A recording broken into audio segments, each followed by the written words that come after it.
শুধু তাই নয়, তার দোষরদের বিচার করতে হবে। বন্ধু কাকে কথা বলছিলাম, ষড়যন্ত্র হচ্ছে। আপনারা দেখেছেন গতকালকে একটি বিচার বিভাগীয় কু করার চেষ্টা করা হয়েছিল, এটাকে বলা হচ্ছে জুডিশিয়াল কু। তার মনোনীত প্রধান বিচারপতি আমাদের এই কমিশন বিভাগের প্রধান জজ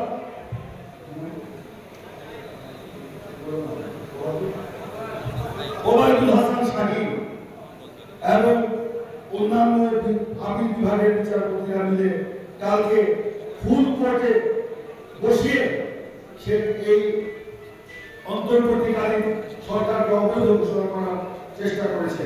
আপনারা দেখেন ছাত্র জনতা এই খবর শুনে কিভাবে আদালত প্রাঙ্গণে বিক্ষোভ করেছে, সেই বিক্ষোভের পরিপ্রেক্ষিতে তারা পদত্যাগ করতে বাধ্য হয়েছে।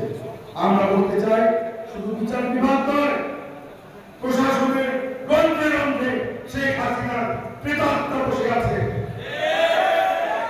বিভিন্ন বাহিনীতে শেখ হাসিনার প্রেতাত্মা বসে আছে। তাদেরকে অবিলম্বে অপসারণ করতে হবে এবং যারা এই ষড়যন্ত্র করেছে, বিচার বিভাগীয় কু করার চেষ্টা করেছে, তাদেরকে গ্রেফতার করতে হবে। আমাদেরকে সতর্ক থাকতে হবে এসব ষড়যন্ত্রের সম্পর্কে। আমাদের ভারপ্রাপ্ত চেয়ারম্যান তারেক রহমানের বার্তা আপনাদের প্রতি যে আপনারা সতর্ক থাকবেন। আমাদের বিজয় কিন্তু পরিপূর্ণ অর্জন হয় নাই। বিজয়ের একটি ধাপ আমরা অর্জন করেছি, সেটা হচ্ছে স্বৈরাচারী হাসিনার পতন। এখন একটি এই পরিস্থিতিকে স্বাভাবিক রেখে এই সরকারকে সহায়তা করে এখন একটি বিশ্বাসযোগ্য, গ্রহণযোগ্য, নিরপেক্ষ সুষ্ঠু নির্বাচন আমাদের আদায় করতে হবে। সেই জন্য বেশ কিছু কাজ আছে। আপনারা জানেন যে অন্তর্বর্তীকালীন সরকার সেগুলো করবে।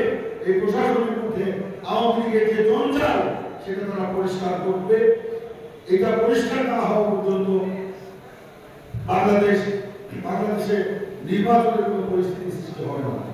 আমরা বাংলাদেশ জাতীয়তাবাদী দল বিএনপির পক্ষ থেকে অন্তর্বর্তীকালীন সরকারের কাছে আহ্বান জানিয়েছি, অবিলম্বে এই জঞ্জাল মুক্ত করে প্রশাসনকে নির্বাচনমুখী করার জন্য, অবিলম্বে নির্বাচনের ব্যবস্থা করার জন্য। কারণ জনপ্রতিনিধিশীল সরকার ছাড়া এই বিজয়কে ধরে রাখা যাবে না।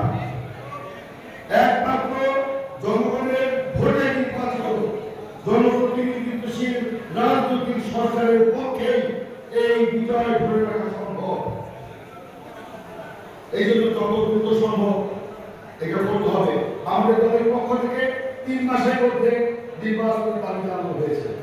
আমরা সরকারের কাছে আহ্বান জানাবো, ষড়যন্ত্র সম্পর্কে সচেতন থাকুন, ষড়যন্ত্র সম্পর্কে সচেতন থাকুন, সচেতন থেকে